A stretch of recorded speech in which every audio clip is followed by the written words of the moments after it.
금강경 제19분 법계통합은 수보리야 어떻게 생각하느냐. 만일 어떤 사람이 삼천대천세계에 가득 찬 칠보로서 보시한다면 이 사람이 이 인연으로 해서 받은 복이 많겠느냐 많지 않겠느냐.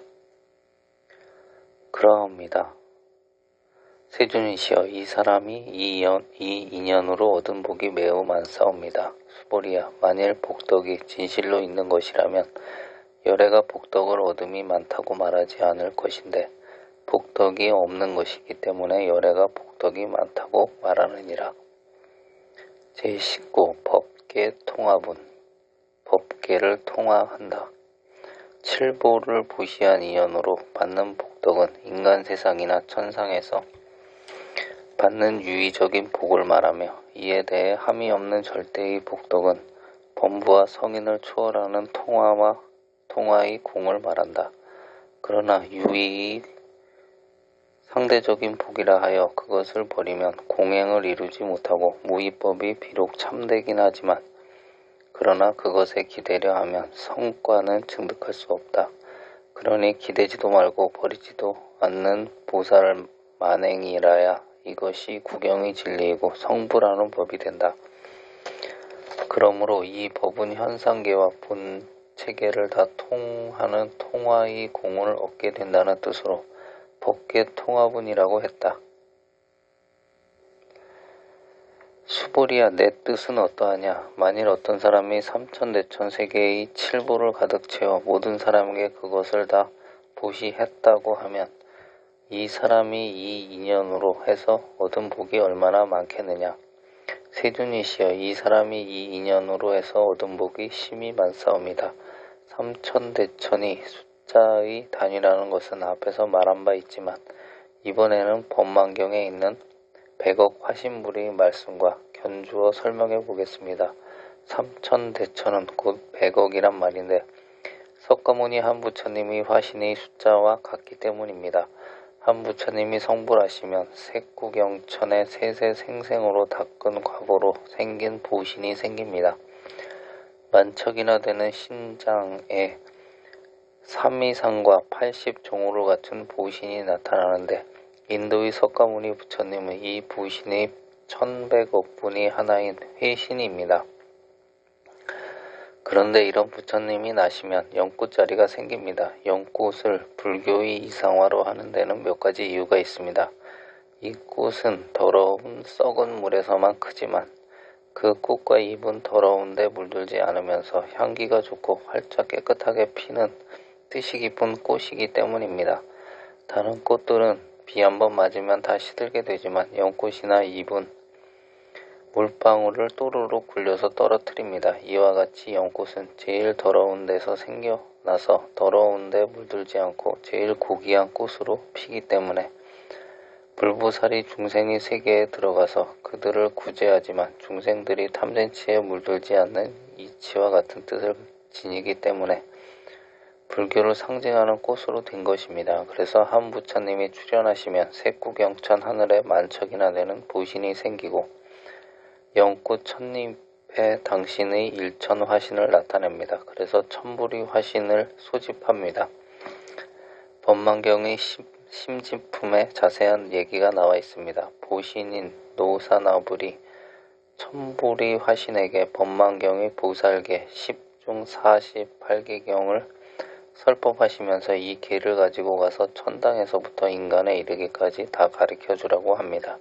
그러면서 일천 연꽃의 천 화신불이 또 낱낱이 100억 화신이 나타나서 무수한 중생들이 한량없는 고통을 받고 있으니 어서 가서 이 법으로 구제해 주라고 합니다.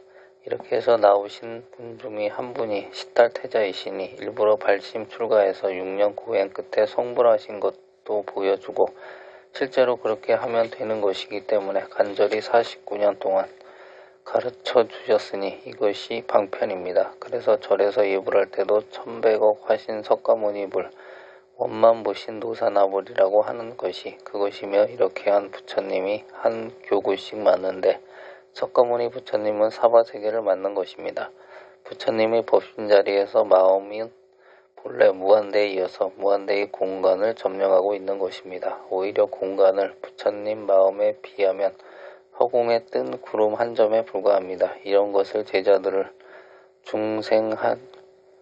증생하시려니까 삼천대천세계니 아승지니 무량아승지니 하고 말씀하시게 된 것입니다. 길 가는 사람에게 물 한 그릇만 떠줘도 큰 복이 되는데 이렇게 많은 천백억 세계의 보물을 가득 채워서 부시했으니 그 복은 말할 것도 없습니다. 수보리야, 보배를 아무리 많이 가지고 중생을 위해 썼다고 하더라도 그것은 물질적인 복덕이니 그것은 절대적인 복덕이 될 수 없고 마음의 복이 될 수 없다.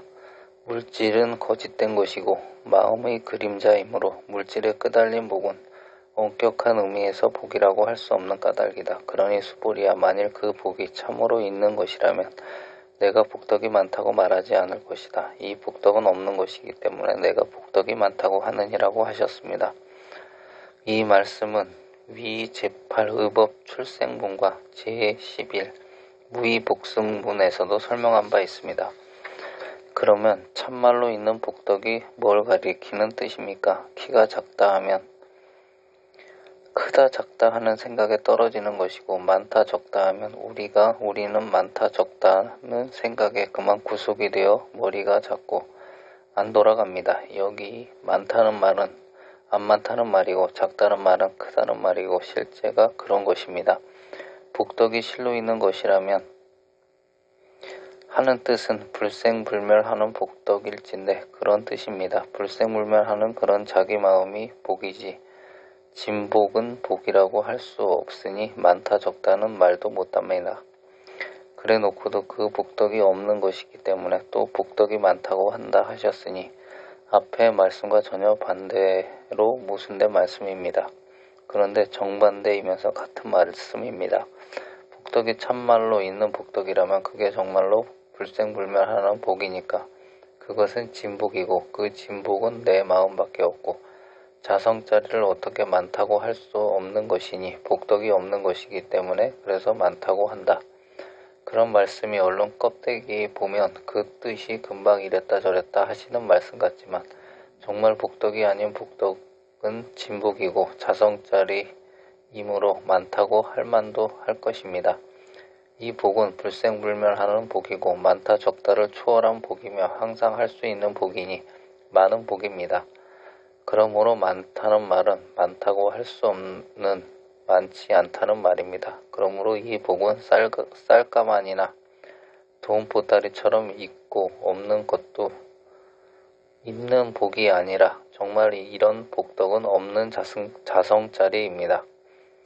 지금 말 듣고 말하는 이 자리, 온 우주의 주인공인 이 자리, 그게 참 복덕이지 복덕이 아니면 그런 게 없는 것입니다. 그러니 그것은 정말 복덕이 많다고 할 만하다는 뜻입니다.